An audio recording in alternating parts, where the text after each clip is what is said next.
Muy buenas tardes a toda la audiencia digital que nos sigue por las diferentes redes. Esto es Diálogo Político. Nos pueden seguir a través de las diferentes plataformas digitales como la página del doctor Carlos Romero Bonifaz y Noticias Primera Línea. Hoy tenemos un tema muy especial, muy importante y muy coyuntural, como es el tema de racismo y discriminación, un problema estructural en Bolivia. Tenemos invitados especiales en esta tarde. Nos acompaña el licenciado Tony Sánchez, nos acompaña el doctor abogado Víctor Hugo y también nos acompaña Juan Carlos Ojeda. Esto es Diálogo Político y comenzamos en este conversatorio miércoles 30 de junio. Bien, comencemos. Le damos la bienvenida, licenciado Tony Sánchez. Buenas tardes. Querido doctor Víctor Hugo Ninón, buenas tardes. Muy buenas tardes y un saludo cordial a todos los televidentes para poder un poco dar una luz de la discriminación por opción sexual. Muchas gracias.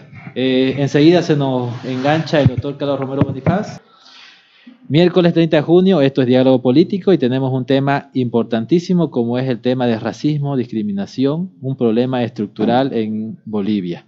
Vamos a comenzar y vamos a entrar al debate de este conversatorio. Lo tenemos al licenciado Tony Sánchez, él es docente universitario, docente de posgrado, ha escrito varios libros y una persona muy influyente en las redes sociales para hablar de temas sociales y políticos. Licenciado Tony Sánchez, una radiografía histórica, coyuntural, estructural del racismo, principalmente en Bolivia y en su contexto. Gracias por la palabra. Bueno, inicialmente voy a tomarme unos minutos con el debido permiso para hablar sobre el concepto de raza, ¿no? El concepto de raza del cual va a ser el germen, del cual proviene la ideología del racismo. El concepto de raza es un concepto desarrollado mayormente durante los periodos de colonialismo, es decir, estamos hablando de los imperios británico, portugués, español, inclusive los otros imperios que venían de Bélgica, etcétera, hacia África y hacia América. Es decir, este concepto de raza es un concepto amañado, ¿verdad? Desde siempre, desde los albores de la humanidad, se ha intentado definir a los hombres a partir de una característica que tiene que ver con el color de piel, mayormente. Es así que tenemos registrados en la historia acepciones, no estudios, sino acepciones de gente muy destacada. Por ejemplo, Cicerón, ¿no? Filósofo romano, latino, él advierte a su amigo, por ejemplo, le dice, bueno, estimado amigo Ático, nunca escojas un esclavo bretón de Britania, ¿no? De los ingleses, nunca escojas, porque son estúpidos, son brutos, ¿no? Y de la misma manera tenemos varias elocuciones de filósofos de la antigüedad, pero que van variando conforme pasa el tiempo.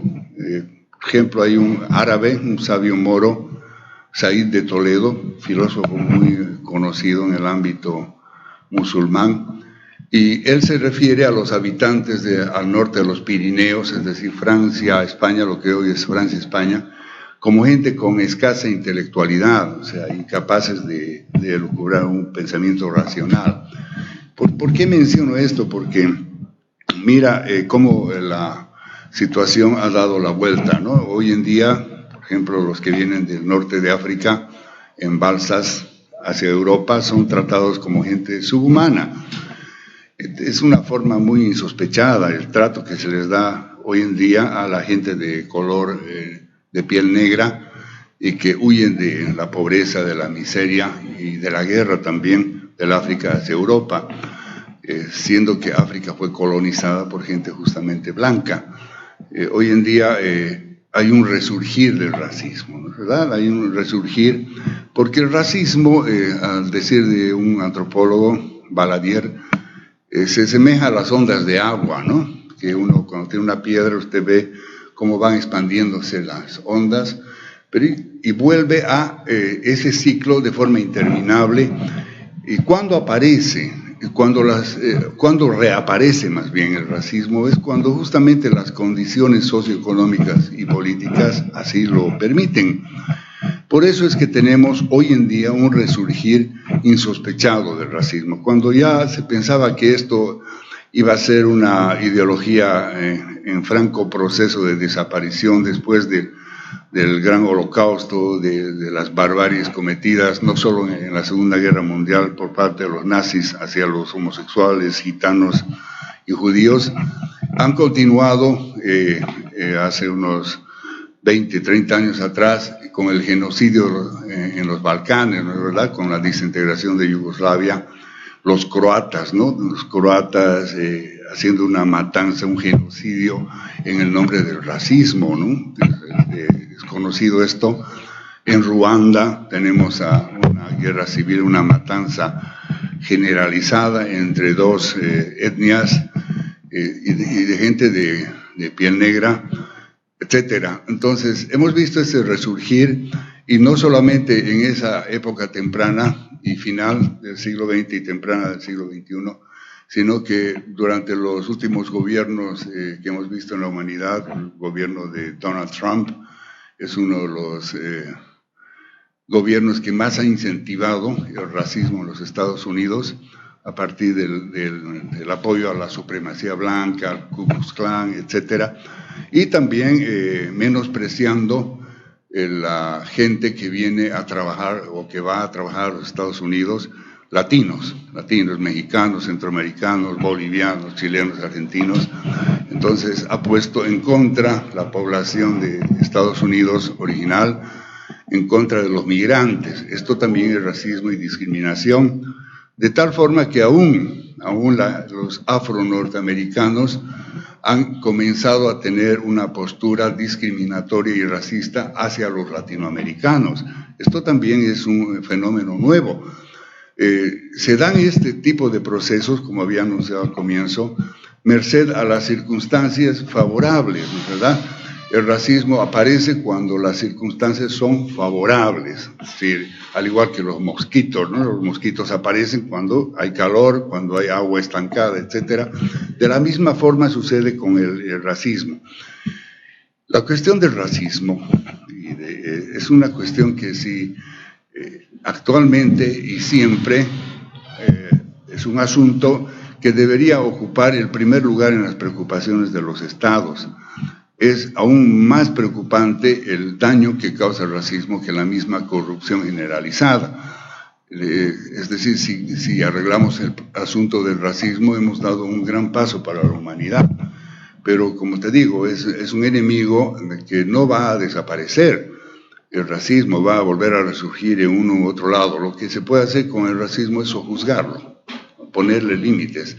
Y claro, posteriormente hablaremos de esto, cómo ponerle límites a aquello. Muchas gracias, querido licenciado Tony. Él hizo una radiografía histórica ya de los inicios de los estudios para identificar el racismo desde un punto de vista antropológico, social. Querido licenciado Víctor Hugo Virangos, él es activista de la comunidad LGTB. Ya es un personaje muy conocido, un defensor de los derechos de esta comunidad en Bolivia, en Santa Cruz también. Y su vivencia, su experiencia, ya la cosmovisión que usted tiene del racismo desde el punto de vista de la comunidad LGTB, querido Víctor Hugo. Muy buenas tardes. La discriminación para nosotros empezó desde antes que se despenalizó la homosexualidad. Como hablaba acá el licenciado, en la época del hitlerismo éramos directamente erradicados. Ya desde que se despenalizó la Organización Mundial de la Salud, que ya no era una enfermedad mental, sino una forma de vida, se fueron adelantando leyes en favor de las diversidades sexuales. La población LGTBI es la más vulnerada, peor aún acá en Bolivia. Y si nos rememoramos al tiempo de los incas, el homosexual era visto porque la palabra en aymara, Geusa, quiere decir afeminado o gay. En cambio, las palabras que han llegado con los españoles, como puerta, micrófono, son los nombres que ellos nos dieron. De esa manera se empezó la discriminación, más aún con la Iglesia Católica y los conservadores. Hemos sido siempre vulnerados en nuestros derechos, pero desde que se creó el Estado plurinacional, hay 10 leyes que se crearon, 2 decretos supremos en favor de mi población. El decreto supremo del 17 de mayo, día contra la homofobia y transfobia, y el 28 de junio, que es el día del orgullo de las diversidades sexuales. Entonces, hemos sido siempre relegados, hasta que nos tomaron en cuenta en el artículo 14 de la Constitución Política del Estado. Antes nosotros no podíamos ir ni siquiera a sentar una denuncia por agresión, porque lamentablemente todas nuestras instituciones tenían una formación machista. Y si un homosexual o una lesbiana iba a hacer una denuncia de maltrato de su pareja, el policía se reía porque decía, pero ¿cómo vas a venir a denunciar a otro hombre que convives? Eso no puede ser. O sea, directamente nos coartaban el derecho a una justicia y lamentablemente había muchos jueces, fiscales, homofóbicos que han quedado en total impunidad el maltrato hacia mi población. Aparte de eso, la vulneración de los derechos. Y eso se fue más acentuando, por ejemplo, en la época de transición. Hemos sufrido demasiado y no es justo que sigamos nosotros siendo marginados, porque hoy necesitamos que la justicia se reforme, pero con visión de derechos humanos. Eso es lo que pedimos. Pedimos los derechos. Por ejemplo, ¿qué tenemos? El compañero David Aruquipa en La Paz, en la época de la supuesta transición, tenía que hacer la convalidación de su convivencia. Pero ¿qué pasó? Le negaron. Hubo una transición democrática donde el presidente Lucho Arce, ahora se le convalidó esa unión. Entonces tenemos que decir que la izquierda siempre ha estado a favor de los marginados y ha ayudado en busca de justicia. ¿Por qué la gente marginada, la gente más humilde, la gente que vive día a día apoya a la izquierda? Porque no, se siente identificada con los ideales de justicia y de igualdad. Muchas gracias, querido licenciado Víctor Hugo Vidango. Bien, esto es Diálogo Político. Nos pueden seguir a través de las diferentes plataformas digitales, a través de la fanpage del doctor Carlos Romero Bonifaz y Noticias Primera Línea. Miércoles 30 de junio. Hoy estamos tocando el tema del racismo y discriminación en este nuevo contexto. Querido doctor Carlos Romero Bonifaz, buenas tardes. Estamos hablando sobre racismo, un tema estructural, un problema estructural, como la corrupción y como otros problemas. Nuestros panelistas hablaron de que se han creado cerca de 10 leyes y 2 decretos. Ya es un problema profundo, ya que compromete a todos los sectores de la población. Pero hay una arquitectura jurídica que se ha construido en estos últimos 12, 14 años. ¿Cuáles son los elementos, los componentes? ¿Cuál es la mirada desde su punto de vista para que el Estado haya construido esta arquitectura jurídica para prevenir y castigar el racismo y toda forma de discriminación? Muchas gracias, Rodrigo. Un saludo cordial a quienes nos acompañan a través del canal digital y las redes sociales. Un saludo muy respetuoso a nuestros distinguidos panelistas. Sin duda que es un problema estructural el tema de la discriminación. Es un problema que siempre ha estado vinculado a fenómenos de violencia, de confrontación. En el mundo ha existido esta práctica, pervive ahora en los sectores ultraconservadores.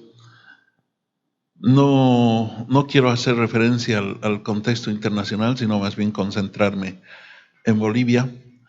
Y lo que podríamos decir de Bolivia es que básicamente se pueden distinguir 3 etapas a propósito de la manera de concebir y abordar la problemática indígena en primer lugar, y luego me referiré a otros grupos vulnerables a la discriminación.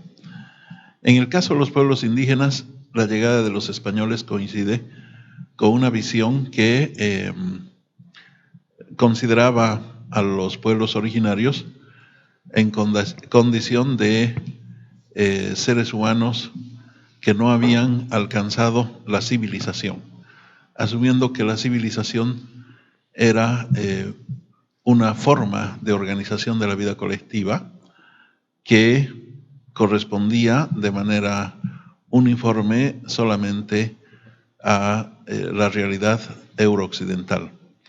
Los indígenas no eran considerados seres humanos. Hoy día, inclusive algunos todavía mantienen en su mente esa concepción. Consideran que los indígenas no son seres humanos en el pleno sentido del término. Por eso utilizan el término hordas, por ejemplo, para hacer referencia a los sectores sociales. Y los que utilizan el término hordas en realidad están conjugando un concepto que lo habían acuñado los teóricos del evolucionismo, que son quienes a partir de teorías biológicas pretenden explicar el desarrollo social y agrupaban el desarrollo de los seres humanos en una etapa precivilizatoria a partir de asociaciones gregarias de antropoides que no habían alcanzado aún la condición de seres humanos civilizados, y eso es lo que denominaban como hordas primitivas. Los españoles, entonces, cuando llegaron a estas tierras, predominantemente se regían por el concepto de que los indígenas eran seres que había que civilizar, había que incorporar al mundo occidental. En una segunda etapa, en 1957, se aprueba el Convenio 107 de la Organización Internacional del Trabajo, que se refiere a los indígenas como poblaciones, primero, no pueblos. Entre pueblo y población hay una diferencia sustantiva. El concepto población es un concepto abstracto que hace referencia a un conglomerado, a un colectivo abstracto de personas. En cambio, pueblo hace referencia a una comunidad con origen y destino histórico común, precisamente. El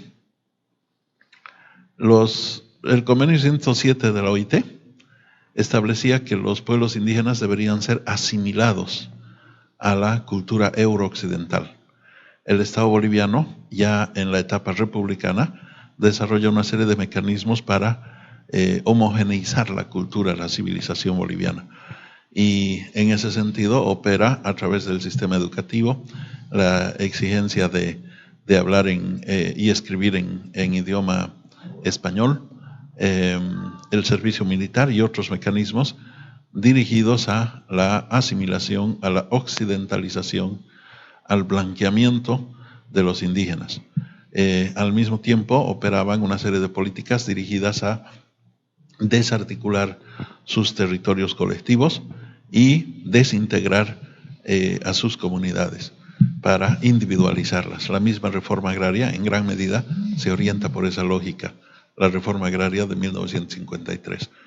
En una tercera etapa, en el mundo se aprueba el Convenio 169 de la Organización Internacional del Trabajo, que señala que los indígenas deben ser considerados iguales en sus derechos ciudadanos, pero que también deben ser respetados en su diferencia cultural como pueblos o naciones precisamente diferentes. El pueblo o nación es un concepto que alude a 3 elementos fundamentales: un conjunto de personas que habitan en un territorio y se autoidentifican culturalmente entre sí. Nuestra Constitución declaró el Estado plurinacional, y el Estado plurinacional, como dice su nombre, adopta la categoría de la pluralidad como un núcleo articulador organizativo del Estado. La pluralidad, a propósito de los pueblos indígenas, significa reconocerlos como naciones o pueblos. Por eso el Estado boliviano es un Estado que admite la existencia de una pluralidad de naciones, de pueblos. Algunos se autodenominan naciones, como la nación guaraní, otros se denominan pueblos, ¿no? Como, el pueblo chiquitano y otros.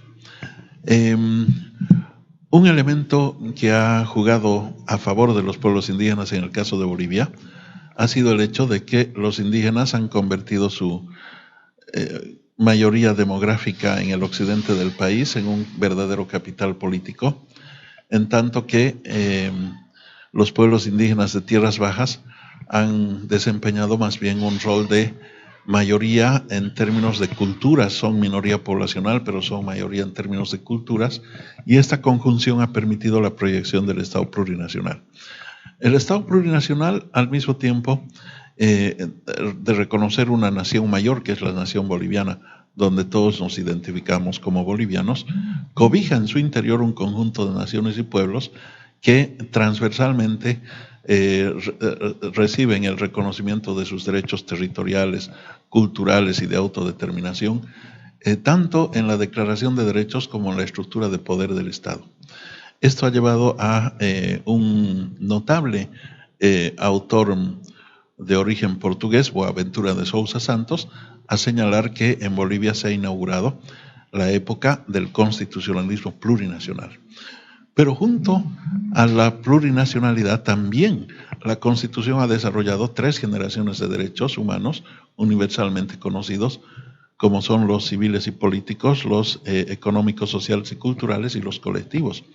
Pero además de estos derechos ha reconocido derechos especiales a favor de grupos vulnerables.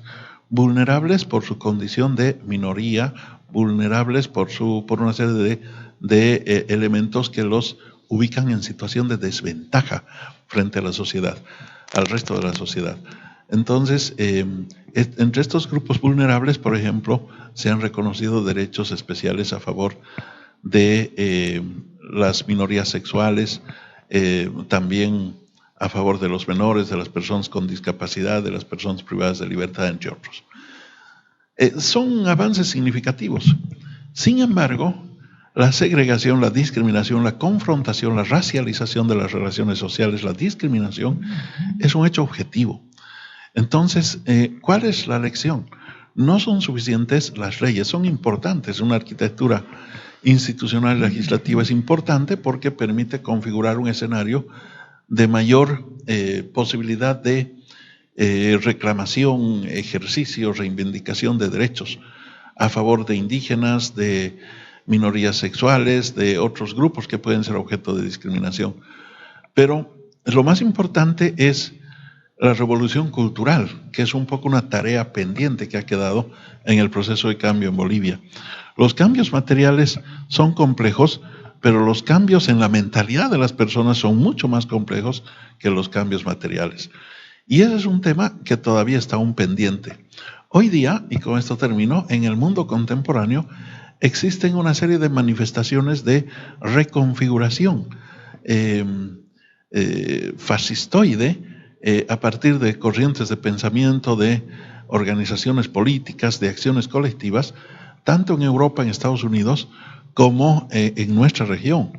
Para no ir muy lejos, el caso de Brasil con Bolsonaro, o para no ir muy lejos, el caso de Bolivia en el gobierno de facto de Yanine Áñez, ¿no es cierto? Entonces, y que obviamente ha estado precedido de una serie de hechos de confrontación que han marcado la discriminación como un factor de cohesionamiento de élites ultraconservadoras. De repente, la segregación, la discriminación, la exclusión, no representa en sí mismo un proyecto de vida colectiva, ¿no es cierto? No podríamos aceptarlo como tal, pero sí representa un mecanismo pragmático de cohesionamiento de grupos ultraconservadores que ejercen violencia en diferentes modalidades, incluidas las mujeres. Las mujeres han alcanzado un conjunto de derechos muy importantes, de representación política, derechos civiles, etcétera, pero todavía las mujeres son objeto de discriminación en los hechos, ¿no es cierto? Entonces, en última instancia, el tema de la discriminación obedece a relaciones de poder. Consiguientemente, en la configuración del ejercicio del poder, nosotros siempre tenemos que apuntar a mayor equilibrio en las relaciones sociales, pero este equilibrio depende fundamentalmente de cambios en la mentalidad de las personas. Postular posicionamientos segregacionistas, discriminadores, excluyentes, racistas, es hoy día absolutamente anacrónico, ¿no es cierto? Pero es una realidad objetiva. Muchas gracias, doctor Carlos Romero. Importantísima análisis histórico, social, sociopolítico que nos hizo el doctor Carlos Romero acerca del abordaje del racismo y toda forma de discriminación.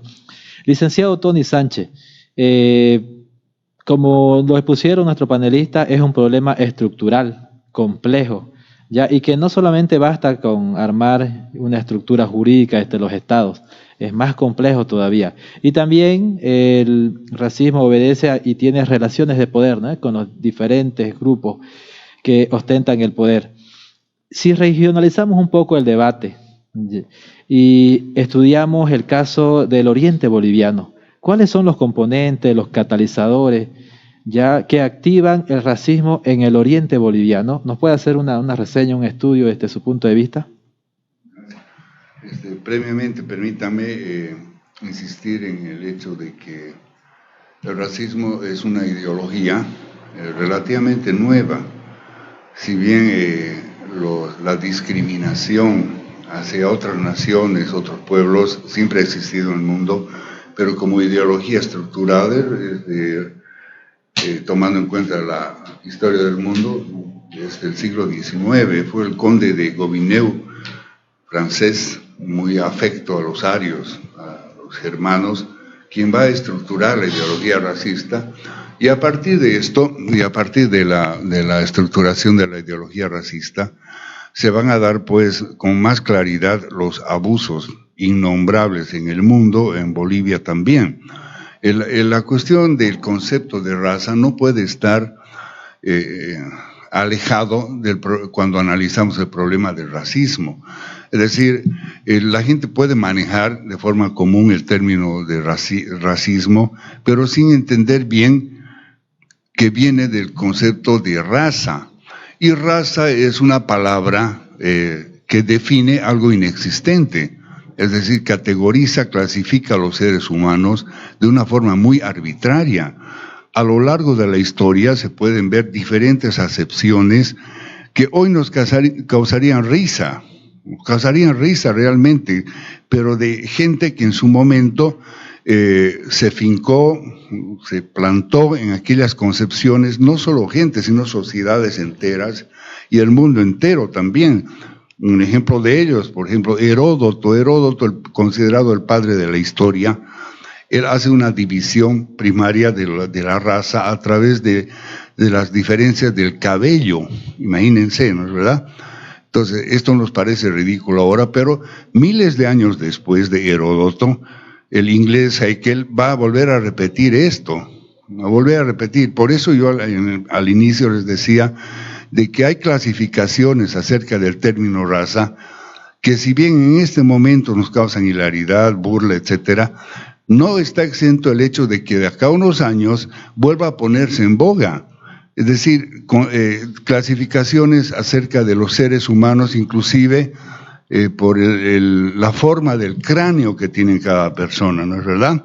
Es decir, cuando hablamos de racismo, también está metido en nuestro imaginario y en nuestro bagaje de conocimiento, en nuestra cognición, el término raza y todo lo que ello conlleva. Es decir, un filósofo, Mariátegui, hablaba y decía, bueno, esta es una falsedad que solo existe en la mente de carneros. El mismo Nietzsche, filósofo alemán, tan conocido y tan respetado en el mundo del ateísmo principalmente, él dice, es mejor no meterse en el embrollo embustero de las razas, ese es su consejo de él. Pero lo que sucede es que nosotros convivimos con el racismo y no de ahora. Siempre todos los que estamos escuchando y viendo este programa y los que no, hemos vivido nosotros en Bolivia en un contexto racista desde siempre. Lo que sucede es que este manifiesto sentimiento racial y engañoso nunca era reconocido de una forma plena, es decir, permanecía como a las sombras, pero estábamos marcadamente educados bajo un concepto racista. Siempre se tuvo a menos las personas de otras naciones. Ahora sabemos que son naciones. Naciones viene del término griego etnos, y es el núcleo de personas que tienen similar lengua, cultura, tradiciones, costumbres, creencias, etcétera. Pero se refería a esos como los collas o los cambas, los cunumis, los ayoreos, y etcétera, siempre menospreciando aquello bajo una perspectiva europeizante.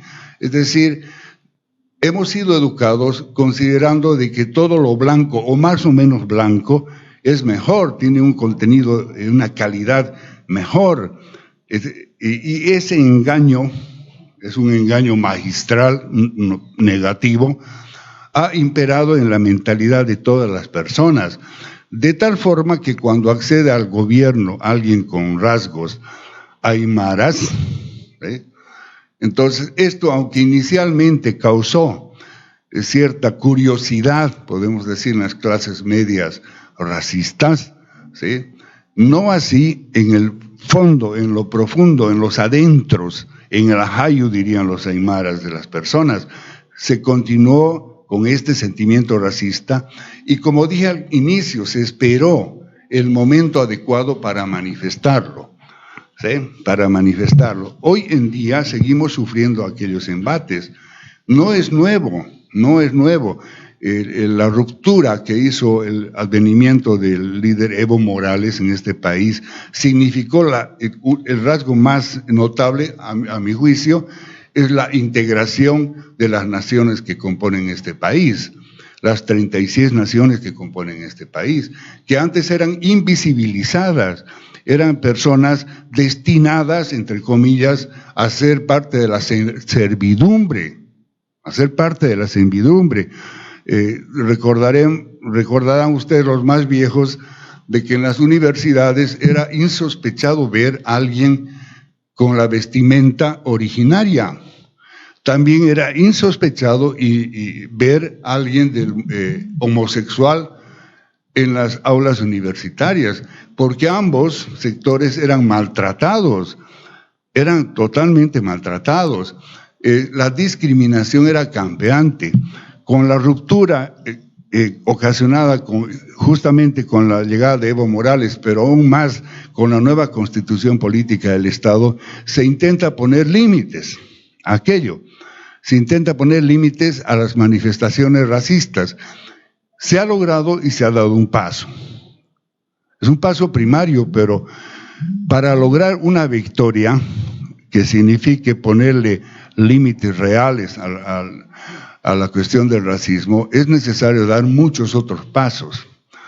Actualmente se ha visto, y es notorio, negarlo sería tonto, se ha visto un resurgir del racismo a partir no solo de las declaraciones de líderes conservadores, ¿no?, como el caso de la gente del Comité Cívico de la Unión Juvenil Cruceñista y de partidos llamados de derecha, y se ha visto una manifestación muy clara, es decir, un resurgir, porque el resurgir es cíclico. Entonces, hoy en día se ve, ¿no?, un resurgir en el trato hacia las personas de otras naciones. Yo no me engaño, ni el pueblo tampoco, el pueblo sabio, en los discursos falsos que atribuyen la desgracia de alguna situación en Santa Cruz a la inmigración colla, a la inmigración, los collas, que no todos son collas, porque hay quechuas, ¿no? Y aymaras atribuyen esa desgracia que pueda haber, como por ejemplo el incendio de la Chiquitanía, a la gente inmigrante, cuando todos sabemos, todos los que vivimos en este pueblo, yo vivo hace más de 30 años, todos sabemos que los incendios son una particularidad, ¿no?, de la siembra de los latifundistas. Ellos prenden fuego, pues les resulta más barato prenderle fuego para el chaqueo cada año. Ahora, en el anterior, hace 2 años, cuando hubo el incendio de la Chiquitanía, tenía que ver también los elementos políticos y el interés por desprestigiar una gestión de gobierno. Ahora, llegado a echarles la culpa, ¿sí?, no solamente es una cuestión política, es una cuestión de índole discriminatoria y racial. Se ve y se nota el racismo, el tratar de salvajes a las personas que vienen a hacer su vida aquí a Santa Cruz, por la razón que fuese, y tienen todo el derecho. Yo soy veniano, por ejemplo, y yo puedo asentarme donde me dé la gana en este país, si quiero en Potosí, en Pando, en Santa Cruz, no tengo que pedir permiso a nadie, ni tengo que agradecerle a nadie, y ese criterio es el que nos falta. Es decir, yo no sé de dónde, a mi juicio, perdón, sí sé de dónde, proviene de una mentalidad racista. Es decir, todo el mundo tiene que agradecer al patrón o a la gente dueña, entre comillas. Y aquí dueños de la tierra no han sido pues los originarios. Los originarios en este país siempre han sido arrebatados de sus tierras. Son los dueños originales, siempre ha sido así. Y la lucha de ellos no es solamente hace 100, 200 años, es decir, hace más de 500 años están luchando por recuperar lo que un día fue de ellos.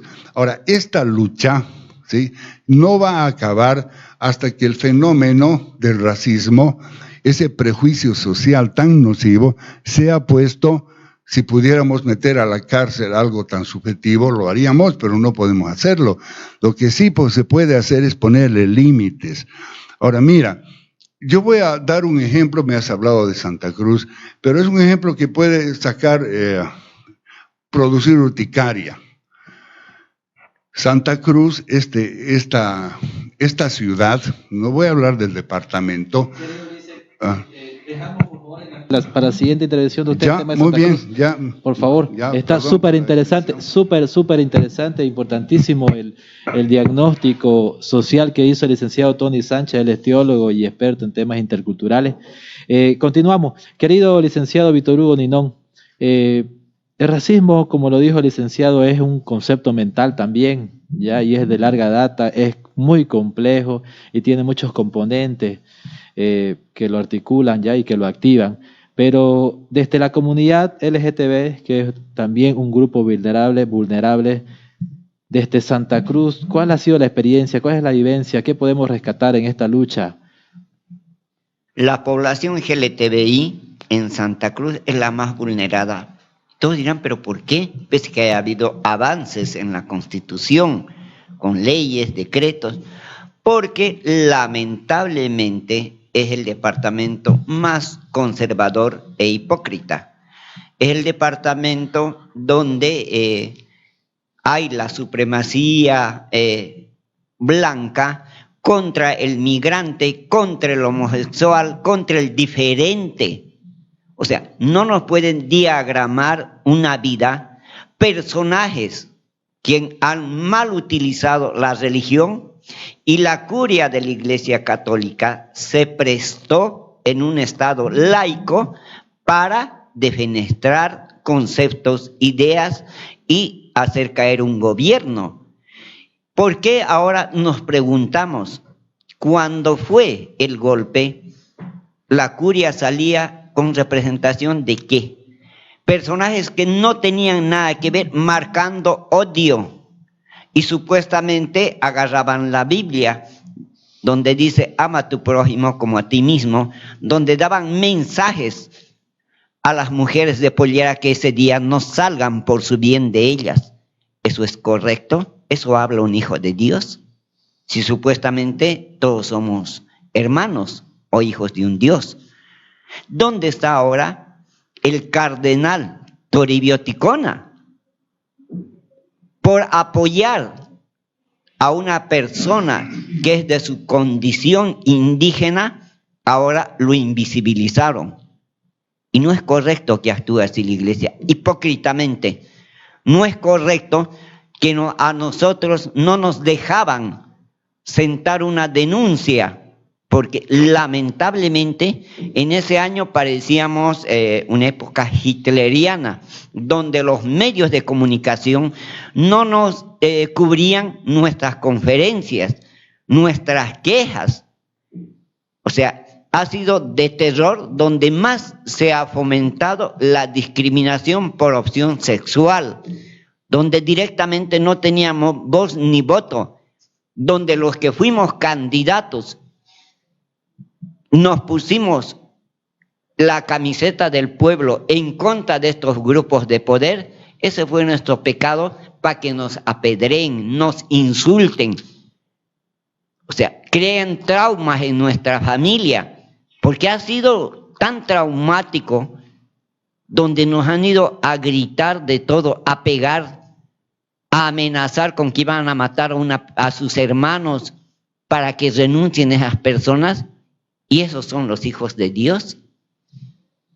Imagínense, 55 asesinatos que van sucediendo a mi población. Uno solo fue resuelto. Y no es que nosotros nos quedemos de brazos cruzados. Hemos presentado un amparo constitucional contra los estatutos autonómicos, que eran netamente machistas, cuando tienen que ser los estatutos de cada departamento, ir al esqueleto que es la Constitución y de ahí sacar instrumentos para llevarlos a la idiosincrasia de cada región. Y eso pasó, tuvimos que obligarles a que nos nombren cuando en la Constitución está, solo que ellos tenían que adecuarlo a la idiosincrasia. O sea, fue muy traumante y sigue siendo traumante en Santa Cruz para nosotros, porque todavía siguen las autoridades dando mensajes de odio, mensajes de discriminación, y como te dije, se prestaron la iglesia lamentablemente para eso. ¿Y ahora qué? ¿Se siguen prestando para qué? ¿Para defenestrarnos? ¿No podemos nosotros acaso vivir en paz? Cuando las leyes se van avanzando, vemos en la Argentina qué sucedió. La Argentina, mi población, tiene el derecho a tener un matrimonio civil, tienen derecho al seguro social y todo lo que vienen. Ahora tienen un cupo laboral, así como los discapacitados en Bolivia. Y hay que también decir que no se les puede reducir el sueldo a ese bonito que ganan los discapacitados. No se puede, pero ya están habiendo esas ideas departamentales de recortar eso.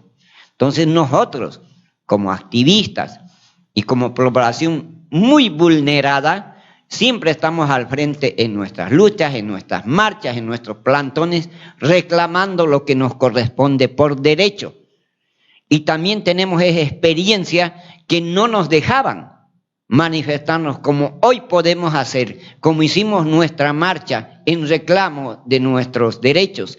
Y también las compañeras trans están pidiendo que se les restituya los 4 derechos que se cernaron en la ley 807. Esos avances son los que se tiene que llevar a cabo con un diálogo, con que el gobierno nos escuche, departamental, municipal, nacional. Pero eso no ocurrió y ahora tampoco está ocurriendo, porque vemos en otros departamentos los avances que hay. Se conformó en La Paz un Consejo de la Diversidad. Acá nos mal utilizaron para la foto nada más, cuando la alcaldía tenía que poner una unidad en defensa de la población más vulnerada. Entonces, solo nos utilizan para la foto, nos utilizan para ganar votos, pero nosotros nos hemos dado cuenta y vamos luchando por eso. Por eso la organización social LGTBI siempre va a estar presente en sus luchas, junto con reclamando los derechos de las mujeres, de los indígenas, de los niños, de las personas con discapacidad, porque así formamos cuerpos para defensa de nuestros derechos, que nadie nos los puede cercenar por visiones, por más que tengan. Para eso está la Constitución. Muchas gracias, licenciado Víctor Hugo Vidangos. Esto es Diálogo Político, miércoles 30 de junio. A todos los que nos siguen en las diferentes plataformas, nos pueden seguir siguiendo por la página del doctor Carlos Romero Bonifaz y Noticias Primera Línea. Estamos abordando un tema muy importante, estructural, como es el tema del racismo y toda forma de discriminación. Doctor Carlos Romero, entrando ya a conclusiones, porque el tiempo es corto, pero yo quiero tocar esto porque es importante. Doctor Romero, el oriente boliviano, y no porque queramos estigmatizar que el racismo solo viene de aquí, porque sabemos que se irradia toda la latitud del territorio nacional y diferentes grupos, pero nosotros vivimos aquí en Santa Cruz de la Sierra y es importante hacer el diagnóstico. ¿Cuáles son esos componentes que activan, esos catalizadores? ¿Cuál es el diagnóstico que podemos hacer del oriente boliviano desde este punto de vista, doctor Romero? Muchas gracias. Bueno, evidentemente es un problema de correlación de fuerzas en última instancia, porque es un problema de relaciones de poder. Como ha dicho el licenciado Tony Sánchez, se han ido generando una serie de ideas a lo largo del desarrollo histórico de la humanidad, al extremo que han querido inclusive caracterizar a las personas que deberían ser objeto de vejámenes, de discriminación, de exclusión, hasta desde el punto de vista de sus rasgos genéticos, inclusive de sus estructuras óseas, ¿no? Han habido corrientes en el ámbito de la antropología, en el ámbito de la medicina, de la criminología, que precisamente han criminalizado la condición diferente. La han criminalizado al extremo de que Lombroso formuló una teoría del delincuente nato en el que se describían una serie de características físicas que casualmente eran coincidentes con las de el poblador americano o africano.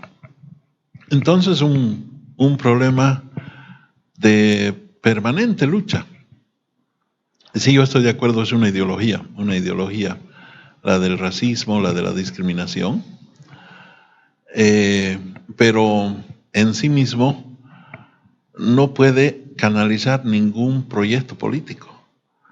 Es un mecanismo de exclusión, de cohesionamiento, de confrontación, pero que en última instancia no tiene un norte estratégico de parte de quienes ejercen tal actitud, salvo lo que fue en su momento el proyecto nazista en Alemania o fascista en Italia, etc. Pero sí es una realidad. En el caso de Santa Cruz del Oriente Boliviano, se presenta con más fuerza por una serie de razones. Primero, la relación de fuerzas de los sectores sociales no es la misma que del occidente del país. En el occidente, la población de origen indígena es mayoritaria. En segundo lugar, en el occidente del país se han desarrollado mayores procesos de mesticización de la población. ¿No es cierto? Entonces, estos elementos, sin duda, configuran un contexto distinto. En el caso del Oriente Boliviano, la relación de fuerzas ha sido históricamente diferente, pero además hemos tenido corrientes migratorias precisamente no de pioneers, como diría José Carlos Mariátegui, no de emprendedores, de empresarios vanguardistas, sino de aventureros. Corrientes migratorias que en muchos casos precisamente han compartimentado la estructura social, ejerciendo profundas relaciones raciales. Corrientes migratorias que han venido de España, de Italia, de Alemania, de Croacia, evidentemente, ¿no? Y obviamente han manejado la racialización de las relaciones sociales como un mecanismo a través del cual se han apropiado de grandes extensiones de tierras, han ejercido monopolio de los principales servicios, han funcionalizado los dispositivos cooperativos y estatales a sus privilegios, reitero, no con un proyecto colectivo, sino con un proyecto de preservación de privilegios de grupos. Entonces, el racismo es un mecanismo de defensa de privilegios. La negación de la diferencia no solamente obedece desde ese punto de vista a una tara mental, sino que además representa una estructura de defensa de intereses privilegiados de determinadas familias, de determinadas logias. Sin duda que en este sentido los desafíos son todavía muy abundantes y una gran agenda estratégica en esta temática todavía sigue pendiente de resolución. Muchas gracias, doctor Romero. Bien, el tiempo se nos ha acortado porque esto es un programa que dura 1 hora, esto es Diálogo Político. Tenemos un pequeño espacio rapidito, vamos a aprovechar corto cada uno, por favor. Conclusiones. Como dice el licenciado Tony Sánchez, ¿cómo podemos rayar los límites al racismo y a toda forma de discriminación? A los panelistas, por favor, rapidito, sus conclusiones. Yo voy a iniciar la conclusión con un pasaje de alguien a quien admiro mucho, que es Saulo de Tarso, conocido por el ambiente cristiano, católico, etcétera, e inclusive por la gente que no lo es. Él dice: de un solo linaje, de una sola sangre, ha hecho todo el linaje de los hombres, el Creador. Y para la gente que no cree en el Creador, bueno, el Big Bang, o sea, todos tenemos una misma sangre, venimos y tenemos un mismo origen. Si cualquiera, sea blanco, negro, amarillo, se indaga un poco y va mucho más atrás de su misma vida, de su genealogía, va a descubrir que todos tenemos el mismo origen. La cuestión aquí en Santa Cruz, volviendo al tema de Santa Cruz, es de que a la manera que hace un hombre, luego de trabajar, vivir la vida, ensuciarse, porque eso es lo que es a lo largo del caminar diario, y va y se mira al espejo, es mirarse al espejo y mirar qué cosas las tiene sucias. Necesita bañarse, necesita limpiarse de aquellas prejuicios, taras que ha ido llevando durante siglos, en el caso de Bolivia y en el caso de Santa Cruz, por supuesto. No puede darse un cambio cualitativo si primeramente no hacemos una autocrítica, un autoexamen a nuestra condición como bolivianos, como cruceños, como cambas, como collas, etcétera. Hay que mirarse a uno mismo. Por ejemplo, ver si es realmente útil para la formación de las nuevas generaciones, o les vamos a traspasar una desgracia, cantarle loas a Ñuflo de Chávez, por ejemplo. Volver a observar. Ustedes saben que tenemos estatuas por todo lado a los invasores de esta nación que han matado a gente originaria, sea en el altiplano, en los valles o en el oriente. Santa Cruz misma está fundada sobre la sangre de los indios Viribacoas, la ciudad de Santa Cruz. Ya no existen indios Viribacoas, los han exterminado y ahí han clavado un estandarte de Castilla y Aragón para fundar nuestra ciudad. Necesitamos mirarnos históricamente, pero libres del prejuicio racista. Festejamos el 24 de septiembre a la declaratoria de independencia de Santa Cruz, cuando deberíamos festejar el 10 de septiembre, que es el aniversario de la gran victoria guaraní y única en su género, la gran victoria guaraní en Membiray, cerca de Camiri, en la cual los guaraníes, juntamente con algunos patriotas criollos, derrotaron al ejército español y tomando el fuerte de Membiray. Este es de gran significado, pero ha sido invisibilizado. ¿Por qué? Porque son indios guaraníes. Entonces, los bolivianos, los cruceños, debemos mirarnos al rostro y ver qué cosas debemos limpiarnos. Tener el valor, si hay que cambiar cosas que hemos considerado sagradas, pero que no lo son. Si hay cosas que debemos cambiar en nuestra estructura urbana, por ejemplo, los monumentos que nos recuerdan y que forman, nos mantienen aquí en la esfera cognitiva, una mentira atroz. Y tratar. Este es un pueblo que se conoce y proclama ser un pueblo mayoritariamente católico. Los evangélicos son el 13%, los demás son más del 80%. Como decía aquí el colega panelista, volver a pensar realmente el amar a la persona, amar al prójimo, si esa característica de la gente que dice que cree en Dios y cree en Jesucristo está obstaculizada por un prejuicio racista. No podemos nosotros tomar la postura de dioses frente a otras personas que son diferentes a nosotros, en cultura, en lo que sea, en género. No podemos hacer esto, porque no tenemos esa característica de dioses, somos seres humanos al igual que ellos. Necesitamos comprender a las personas desde su perspectiva. No digo que te tenga que gustar, eso está fuera de lugar, puede no gustarte, pero debes considerar que la otra persona es similar a ti. Martin Luther King decía, un gran líder protestante de los derechos civiles de los negros en Estados Unidos, decía de que cuando le dijeron, usted es un negro, y él dice, yo no soy un negro, yo soy un ser humano.